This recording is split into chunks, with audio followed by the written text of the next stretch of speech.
Assalamualaikum warahmatullahi wabarakatuh. Salam gubuk apung. Selamat berjumpa dengan kami di channel Gubuk Apung. Pada kesempatan kali ini kita kedatangan tamu spesial Bapak Kiai Haji Syarifuddin OS. Selamat datang Pak Kiai di channel kami. Semoga sehat walafiat. Amin, amin. Mohon maaf Pak Kiai, ini ya tadi kita udah dengar ceramah yang sangat menggetarkan hati lah. Alhamdulillah. Nah, sebentar lagi kan kita mau kedatangan bulan suci Ramadan, Pak Kiai. Nah, kebetulan kan kita di sini di SMA Negeri 2 Cikarang Barat. Kami butuh motivasi dari Pak Kiai, ya bekal ibadah untuk menghadapi bulan suci Ramadan. Nah, sekiranya Pak Kiai, persiapan apa sih Pak Kiai yang kita untuk bisa mudah menjalankan ibadah, mengisi ibadah di bulan suci Ramadan? Mungkin Pak Kiai bisa menjelaskan kembali. Baik, insyaallah. Assalamualaikum warahmatullahi wabarakatuh. Kalau kita berbicara masalah Ramadan, maka itu bulan merupakan bulan dambaan setiap umat Islam yang selalu berharap bisa berjumpa dengan bulan suci Ramadan, Ustaz. Ya. Sebagaimana doa yang sering kita baca itu semenjak awal bulan Rajab, Allahumma barik lana fi Rajab wa Sya'bana wa balighna Ramadan. Kita sering berdoa kepada Allah, ya Allah, berikan kami keberkahan pada bulan Rajab, berikan kami keberkahan pada bulan Sya'ban, dan sampaikan kami pada bulan suci Ramadan. Ini dambaan siap kita musim ingin berada di tengah-tengah jamuan ibadah Ramadan. Karena persiapan apa sih, sebagaimana antum katakan, untuk menghadapi datangnya bulan suci Ramadan yang sangat dahsyat ini? Pertama di antaranya, siapkan iman kita dulu. Iman kita, keyakinan kita untuk tambah semangat ibadah kita kepada Allah. Sebab sebagaimana yang pernah saya sampaikan itu bahwa di bulan Ramadan, bulan dilipat gandakannya pahala. Maka itu kita untuk lebih berbanyak ibadah kita tanamkan keimanan yang mantap. Keimanan yang kuat. Sebab sandarnya puasa kita iman, Bu. Iya. Ya. Kalau imannya kita tidak ada, ya, maka otomatis kita akan mampu bisa melaksanakan ibadah puasa. Coba bagi ayat puasa. Ya ayyuhalladzina amanu Kutiba alaikumusiyam kama kutiba ala ladzina min qablikum la'allakum tattaqun. Oke, ya. Panggilan ya ayyuhalladzina amanu itu. Yaitu ada harfu nida untuk memanggil, menyeru. Kalau dalam bahasa lain munada, harfu nida mesti ada munada. Apa itu munada? Yang dipanggil, yang diseru. Siapa diseru? Amanu, iman. Jadi orang yang bisa melaksanakan ibadah puasa pada bulan suci Ramadan syaratnya amanu, punya iman gitu. Kalau imannya tidak ada, nah gitu, imannya leeh kalau bahasa kampungnya ya. Apa leeh gitu ya? Mudah cair gitu ya. Dengan situasi kondisi, maka maaf loh, ya, berat dia bisa melaksanakan ibadah puasa. Nah, ini ya pakai kan landasan awalnya kita imannya harus kuat. Nah, saat ini bagai ini ya kan kita para pemuda, para pelajar dengan semaraknya kemajuan teknologi, kemajuan zaman. Nah, besok kita di bulan Ramadan biasanya kan bukan anak sih, kadang saya juga sama bagai ya. Kita puasa nih nungguin Ramadan, nungguin waktu maghrib berbuka.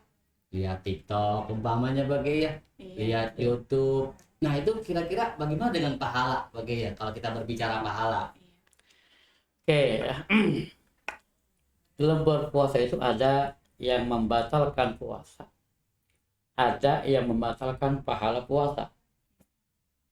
Jadi sebelum saya jawab pertanyaan antum nih, kita ajak muter dulu nih. Ya. Sampai nanti ke jawaban pertanyaan. Ada yang membatalkan puasa, ada yang membatalkan pahala puasa. Kalau yang batal puasanya tidak sah. pahalanya batal. Tidak ada. Kenapa tuh? Batal puasanya. Iya. Kalau yang batal pahala puasa, puasanya sah, pahalanya Tidak ada. tidak. Pertanyaannya, apa saja yang membatalkan pahala puasa? Ini pertanyaannya. Sebelum nanti kaitkan dengan tontonan TikTok, Iya. IG, YouTube, dan sejenisnya. Nah, kita buka dulu, ada sebuah riwayat. Khamsatu asya'a tuhbitu sawma ay tubtilu sawabah. Ada 5 nih. Ada 5 perkara yang bisa menghapuskan puasa. Ay tubtilu sawabahu, maksudnya membatalkan pahala puasa. Apa yang 5 itu? Pertama, al-kadzibu, dusta nih. Bohong. Ini penyakitnya umum nih. Dan maaf Bu, sekarang bohong kita ini udah canggih. Kalau dulu ngebohongnya pakai mulut. Iya. Ya. Sekarang ngebohongnya pakai apa? Teknologi Pakai jari. Nah, ini penyakit juga nih, pakai jari ngebohongnya. Kadang-kadang posisi di mana lagi OTW, padahal masih di rumah. Iya. Benar ya? Bohong. Iya. Jari kita kadang yang berbohong, bukan hanya mulut, jari kita. Ya. Posisi lagi di mana, gitu kan ya? Lagi di rumah, padahal lagi di warteg umpamanya. Nah, al-kadzib. Jadi berdosa dengan berbagai macam bentuk dan jenisnya. Baik berdosa dengan mulut maupun berdosa dengan teknologi, dengan jari. Via WhatsApp dan lain sebagainya. Itu al-kadzib. Ini yang bisa membatalkan pahala puasa. Yang kedua, al-ghibah. Apa itu ghibah? Ngomongin. Ya, membongkar aib orang lain, ngomongin orang lain, menjelekkan kejelekan orang lain, menceritakan kejelekan orang lain. Bahkan maaf, bukan hanya menceritakan aja. Ya. Kalau memang yang kita ceritakan itu benar terjadi, maka itu namanya ghibah. Tapi yang kita ceritakan, omongin dengan orang lain tentang si A, si B, ternyata tidak terjadi, ada fitnah namanya. Kita kan pakai dalil tuh, oh ini kan memang kenyataan. Iya, menceritakan orang lain, menjelek-jelekan orang lain, memang tak dia terjadi berbuat kejelekan, itu ghibah. Tapi kalau orang tersebut tidak melakukan kejelekan, kita kasarkan jelek, ada fitnah. Jadi harus bisa membedakan gitu Ya, ghibah itu seperti itu ya. Menggunjing, ya, menggunjing kalau bahasa Indonesia yang baik dan benarnya gitu ya. Singkat saja ya, ghibah itu ya. Yang 3 namimah. Ya, mengadu domba. Artinya kalau bahasa sekarang kita labelkannya itu provokator lah. Ya, gara-gara si A, ya, gara-gara kita umpamanya si A dengan si B bertengkar, berseteru. Aku lebih namimah gitu itu. Lagi puasa kita berdusta, lagi puasa kita bergibah, lagi puasa kita bernamimah, mengadu domba. Si A dengan si B bertengkar gara-gara kita, maka sungguh itu merupakan sesuatu perbuatan yang bisa membatalkan pahala puasa kita. Nah, ini begini. Belum selesai. Belum masuk ke pertanyaan yang dulu. Ya kan belum masuk. Iya, belum masuk ini ke pertanyaan ente. Ini kita lagi prolog dulu sampai ke pertanyaan ente biar danta. Kalau bahasa kamu itu danta apa danta itu? Jelas ya. Yang keempat yang membatalkan pahala puasa, yaminul gumus, sumpah palsu. Bersumpah tapi sumpahnya palsu.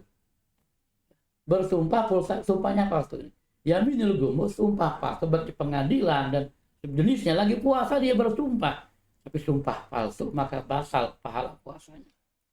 Nah, yang kelima yang membatalkan pahala puasa nazaru bisyah, memandang dengan syahwat. Ini baru masuk ke pertanyaan Anda nanti. Iya. Bagaimana kita memandang TikTok, nonton televisi, nonton film? Pertanyaannya Pak. Kan begitu, ya. Ada kaitannya dengan hal yang membatalkan pahala ibadah puasa kita. Nah, tergantung apa, PT apa yang kita buka. fiturnya. Iya.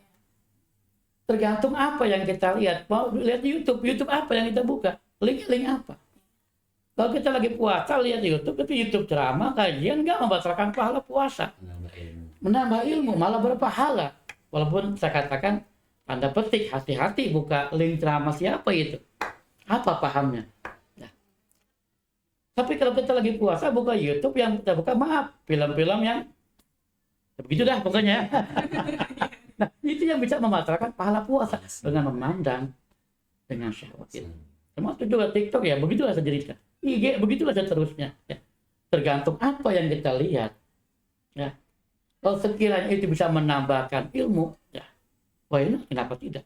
Tapi kalau justru dengan buka YouTube, buka IG, buka TikTok, justru yang merusak pandangan-pandangan kita, memandang yang dilarang dipandang dalam agama, melihat yang dilarang dilihat oleh agama, ya, berupa aurat dan lain sebagainya, maka ini yang bisa merusak pahala puasa kita. Jadi masalahnya bukan buka TikTok, buka YouTube yang membatalkan pahala puasa, tapi apa yang kita lihat dan kita buka. Itu barangkali ya. Iya. Itu Nabila ada yang bertambahkan? Mungkin saya ingin bertanya ya Pak Kiai. Kan saya perempuan gitu ya, barangkali di sini juga ada penonton-penonton yang lainnya perempuan yang sedang menonton ya. Nah kan kalau perempuan biasanya ada datang bulan ya Pak Kiai ya. Nah misalnya tahun ini kita ada bocor berapa ya headnya gitu ya. Iya. Nah terus di puasa besok kan kita udah ketemu puasa nih Pak Kiai. Nah terus kita belum bayar, gimana itu Pak Kiai? Mungkin simpel tapi rumit ya Pak. Sedangkan ini udah masuk nisfu, iya, katanya, udah melewati nisfu iya, ya Pak ya. ada yang berkata kalau udah nisfunya nggak boleh bayar utang. Iya, nggak kamu boleh. tempat kita jadi numpuk-numpuk. Nah iya gimana itu Pak Kiai? Duluan ya. Iya. Oke, baik. Pertama, buat seorang perempuan lagi halangan itu jangan berkecil hati ketika Ramadan dapat halangan. Kalau dia berpikir, ya Allah saya nggak puasa dong. Kan gitu, saya nggak bisa. Nggak dulu, saya nggak punya pahala puasa, nggak punya pahala terus Al-Quran ya. Jadi saya katakan, ketika kalian hai perempuan datang haid, itulah ibadah perempuan pada saat itu. Paham nggak? Ya. Itulah ibadahnya perempuan ketika dia datang haid. Yang lain dia berpuasa, yang lain baca Quran ya. Tapi sementara dia nggak baca Quran, nggak puasa karena lagi haid, maka itulah ibadahnya perempuan. Atau ibadahnya jangan berkecil hati, itulah bagian Allah buat seorang wanita. Lalu yang kedua, bagaimana kalau umpamanya saya sekarang umpamanya masih punya hutang puasa nih ya, tahun kemarin ya, sekarang belum saya bayar, masuk Ramadan lagi kan begitu. Lalu kita bayarnya habis Lebaran besok yang puasa Ramadan kemarin maka kita bersempurna, kita lihat, kita beri dulu badiah ya, kita fikir, maka itu dia bayar puasa plus dia 1 mud per hari dia bayar fidyah. Untuk yang tahun kemarin ya, yang sudah kelewat tahun ya, umpamanya yang batalnya, yang kita nggak puasnya Ramadan kemarin, kita bayarnya malah setelah Ramadan besok, habis Idul Fitri besok, maka berapa banyak yang kita tinggalkan, kita kodok plus 1 mud per hari, 5 hari plus kodok plus 5 mud kita keluarkan fidyahnya. Ustaz gimana sekarang? Saya bahkan sampai 3 tahun yang kelewat utang saya, namanya tahun berikutnya nih 2 tahun nih masih belum kebayar juga ya. Kebayarnya tahun berikutnya lagi umpamanya nih ya. Nah maka itu kita tetap kodok puasa plus 2 mud per hari. Di double. Di double. Semakin bertambahnya tahun, bertambahnya mud. Ya, ketiga tahun kita baru bisa bayar. Maka tetap kodoknya nggak nambah, nggak ke 3 kalau jumlah hari yang tinggalkan ya. Yang tinggalkan umpamanya 5 hari, tetap 5 hari. Tapi mudnya per hari bisa 5 mud gitu. Ini bagaimana, mohon maaf ya, tadi kan ada bahasa mud. Kalau kita takarkan umpamanya dengan bilangan rupiah atau bilangan makanan pokok kita, itu kiranya berapaan 1 mud itu pakai supaya ya mud itu sendiri ya Pak ya itu takaran ya. Takaran. Kita lebih gampangnya begini Pak, kalau untuk mengukur supaya kita nggak pusing, saya nyebutnya itu 1 mud itu 1 liter kurang seraup. Paham nggak ya? Jadi kalau saya ngitung fidyah itu biasanya ya, satu gantang itu berisi 12 mud gitu. Ya, 1 liter, satu gantang kan 10 liter. Iya, betul. Ya, maka satu gantang itu berisi 12 mud hitungannya gitu lah. Maka supaya kita gimana ya, kita kan nggak punya literan mud, kan lebihin 1 liter biar gampang. Gunakan 1 liter aja. Iya, sisanya sedekah hitungnya gitu. Iya. Ya. Bapak masuk dulu ya. Iya. Assalamualaikum. Waalaikumsalam. Ini di luar program ini. Gini, terkenal nih katanya Ustadz ini Ustadz TikToker. Ustadz medsos. Itu kata orang-orang Pak Haji. Kata orang-orang. Nah, makanya saya tertarik. Aturan manggil saya tadi. Iya. Kayak gini, Tat. Ini mungkin pertanyaannya mendadak ini karena saya juga barusan buka di WA grup ramai sekali. Ternyata sekarang ini di toko-toko sepatu setelah puasa itu kan biasanya hari raya Idul Fitri ya. Nah, itu di toko sepatu itu ternyata sekarang ada tulisan di situ. Oleh pabriknya ditulis sepatu ini mengandung bahan babi gitu. Nah, kalau sabuk yang saya kenakan atau sepatu yang kita kenakan, kita datang belajar di situ ada tulisan mengandung unsur babi. Apakah itu termasuk haram? Najis? Kan yang namanya haram dimakan ya. Gitu tadi. Ini lagi viral nih sekarang nih. Iya. Gimana tadi? Kalau saya berpendapat Pak Haji ya, masalah begitu, sesuatu yang najis maka dia tetap hukumnya najis, terkecuali nanti ada kaidah fikih di dalamnya. Contoh, umpamanya kulit bangkai itu najis, betul nggak? Najis, tapi dalam fikih bisa diajarkan bisa menjadi suci dengan sebab disamak, dibagi kalau bahasa fikihnya. Yang najis disamak. Ya, kita bicara kulit bangkai dulu ya. Oh, bangkai. Kulit bangkai. Ya. Bukan babi, bukan. Dulu sebelum sampai ke babi nih. Belum. Kita awal ya disamak ya. Itu najis kan asalnya kulit bangkai. Tapi dia itu bisa disamak, didibak dalam bahasa fikihnya ya. Itu bisa menjadi suci. Satu. Tapi kalau asalnya najis, maka walaupun disamak, didibak dia tetap najis. Apalagi mugolado gitu. Apalagi mugolado termasuk itu babi ya, B2 ya. Nah, jadi kalau pendapat saya ini, mohon maaf kalau para ulama fikih yang berbeda pendapat dengan saya, kalau memang itu bahan dasarnya adalah kulit babi, maka saya lebih cenderung untuk ditinggalkan sebagus apapun modelnya dan trennya. Ya, gitu. Tapi kan pakai kaos kaki nggak kena. Ini dia jadi permasalahannya. Nah, kalau ngakalin hukum gitu.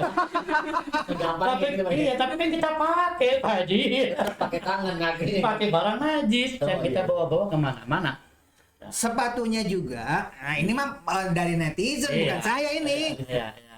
Kan dipoles dengan semir, dicat. Jadi di dalam itu kulit babinya itu di dalam ketutup sama semir katanya. Apapun alasannya barang najis tetap Tiada najis. tiada maaf bagimu. Oke, itulah barangkali ya jawabannya. Kemudian yang kedua, saya itu punya gunung milik negara ditanamin kopi. Nah, ini adalah kopinya, setiap yang duduk di kursi panas di sini harus menerima hadiah berupa minum kopi. Kalau minum kopi sebelum tarawih boleh enggak, Tat? Iya, enggak boleh sebelum ajan maghrib Pak Haji. Mangga tuh diterima. Terima kasih. Ini kita dapat hadiah kopi dari Bapak Kepala Sekolah Kemanduan Cikarang Barat. Alhamdulillah. Terima kasih, semoga berkah, sehat, panjang umur Pak Haji. Amin. Dan juga Ibu. Satu lagi, jangan dulu ditutup, nanti dulu. Nah, jangan. Ini sekarang ini di YouTube lagi ngetren. Ada orang Vietnam yang ingin sekali masuk Islam, namanya itu Kueni, bahasa Vietnamnya mah Kuyen katanya disebutnya mah, tapi orang Indonesia bilangnya Kueni. Tetapi karena dia itu followernya Indonesia semua kebanyakan, maka disebutnya EN. Sekarang CEN bilangnya, katanya pengen masuk Islam. Kalau dia di Vietnam masuk Islam, diislamkan dari Indonesia lewat TikTok bisa nggak?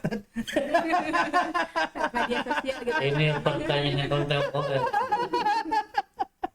Ini pertanyaan sama ketika kita menikah, walinya Iya benar. jarak jauh menggunakan video call. Iya, video. Ya, sama. Iya, ada. Ada ya? Ya, sama seperti kasusnya.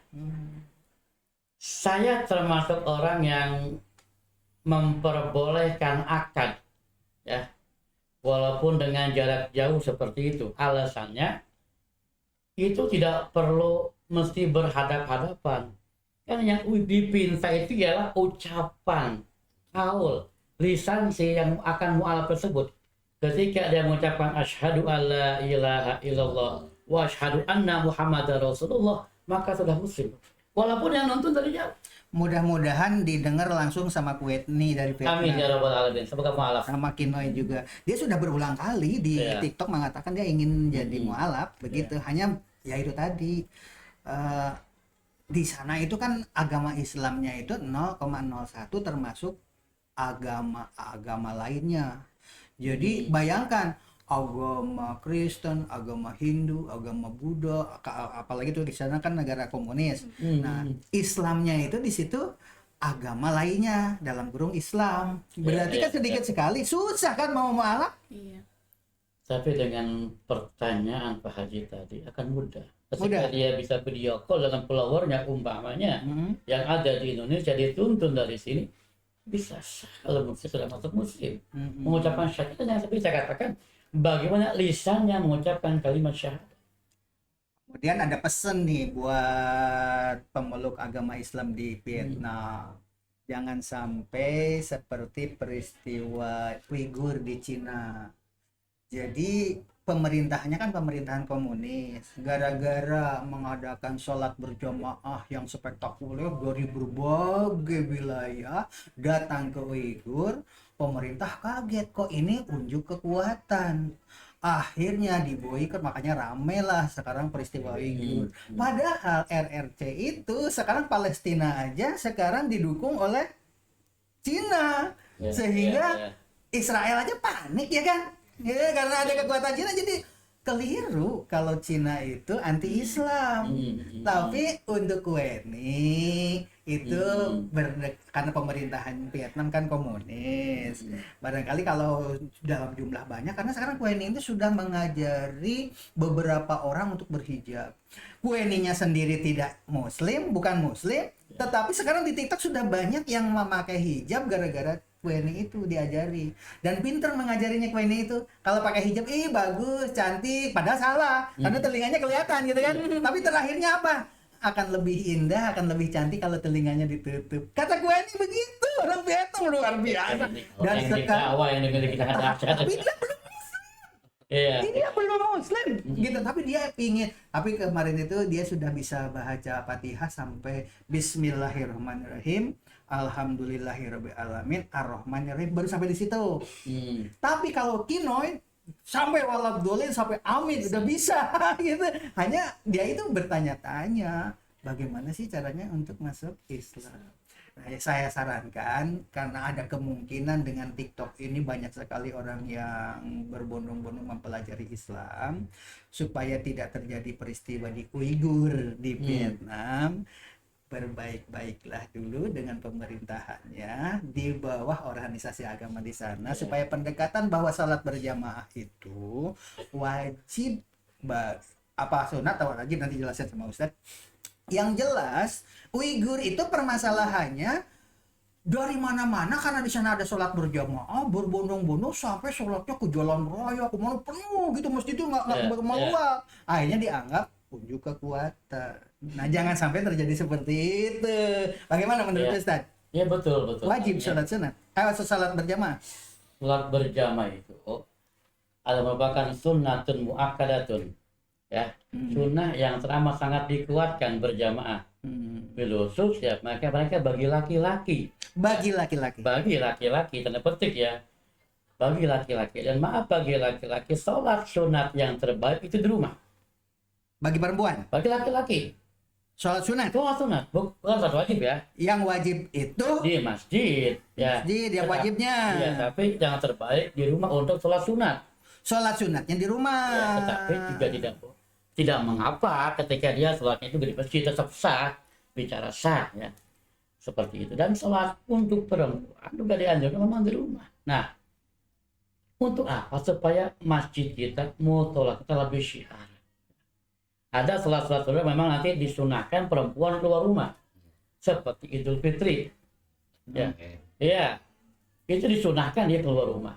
Cuma dengan catatan tidak bertabarus, tidak berpakaian yang menyolok, tidak bersolek yang berlebih-lebihan. Termasuk taraweh. Termasuk taraweh.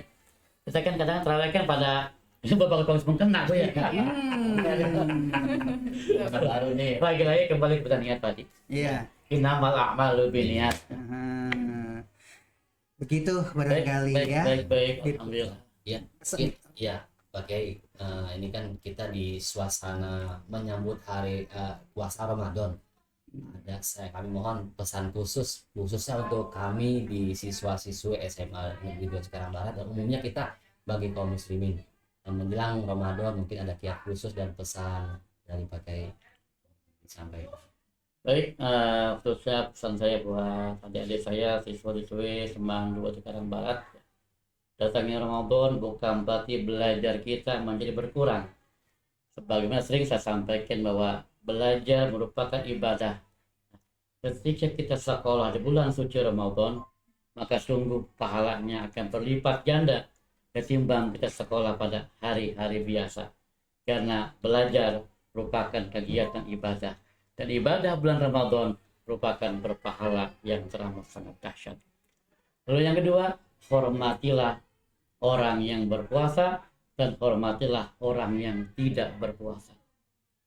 Tanda petik begini Pak Haji. Mengapa saya katakan saya nggak selalu membenci, maaf 1000 kali maaf ya. Ada warung-warung yang berbuka di bulan suci Ramadan. Itu bukan kategori yang suka senang ikut mengaburkannya, meruntuhkannya, memporak-porandakannya. Jangan kasihan mereka yang tidak puasa ya. Iya, hormati mereka. Jangan hanya yang berpuasa minta dihormati, tapi hormati yang tidak berpuasa. Tanda petik begitu. Saya merasakan ketika dulu anak saya sakit, istri saya sakit, butuh makan. Saya masak, saya seorang laki-laki nggak pandai. Saya mesti mencari ke warung dong, karena mereka sakit boleh nggak berpuasa. Ketika warung-warungnya tutup gitu, bagaimana mereka? Kesian sama sekali. Dan seterusnya, ya. Artinya, kalau iman kita kuat, walaupun warung-warung buka, kita nggak akan masuk ke warung tersebut. Nah, standar iman kita udah mantap buat berpuasa. Dan latihan juga buat anak-anak untuk menghargai yang berbeda pendapat dengan kita. Nah, jadi hormatilah orang yang berpuasa. Dengan tanda petik kita pun jangan mentang-mentang nggak puasa makan sembarangan depan orang yang nggak puasa, depan orang yang puasa maksudnya. Ini nggak boleh juga. Jadi kita yang nggak berpuasa hormati orang yang berpuasa. Kita yang berpuasa pun hormati yang nggak berpuasa. Mungkin dia udah ujung syar'i, mungkin belum datang hidayah. Dan terus doakan mereka yang belum puasa sebagai mendapatkan hidayah dari Allah Subhanahu wa taala. Tanda petik yang belum puasa karena tidak ada ujur syar'i, maka semoga dapat hidayah dari Allah Subhanahu wa taala. Amin. Ada close statement juga dari saya nih. Iya, Pak Haji. Untuk meluruskan berita karena sekarang lagi suasana politik yang anget-anget begitu, diluruskan saja karena lagi viral. Tentang orang-orang Cina di Indonesia yang jadi pemimpin melarang orang salat Jumat. Apa jawabnya? Yang satu ngomong bahasa Cina, yang satu ngomong bahasa Indonesia, kan tidak ada titik temu tuh. Ternyata setelah diterjemahkan, bukan dilarang sholat Jumat, silakan sholat Jumat, tapi ganti-gantian ini biar perusahaan tetap jalan. Kadang bilang begitu. Terus kata orang Indonesia, sholat Jumat itu harus berjamaah, nggak bisa ganti-gantian gitu loh. Nah itu saja barangkali kesalahan paham seperti itu yang sering terjadi di kita. Mudah-mudahan kita itu harus belajar bahasa Cina, kita harus komunikasi dengan baik sehingga tidak ada orang Islam di PHK menjelang Hari Raya Idul Fitri gara-gara salah paham. Setelah mereka paham ya sholat Jumat ya orang di Al-Qur'annya sholat Jumat harus Iya. Nah, itu barangkali demikian klarifikasinya. Iya.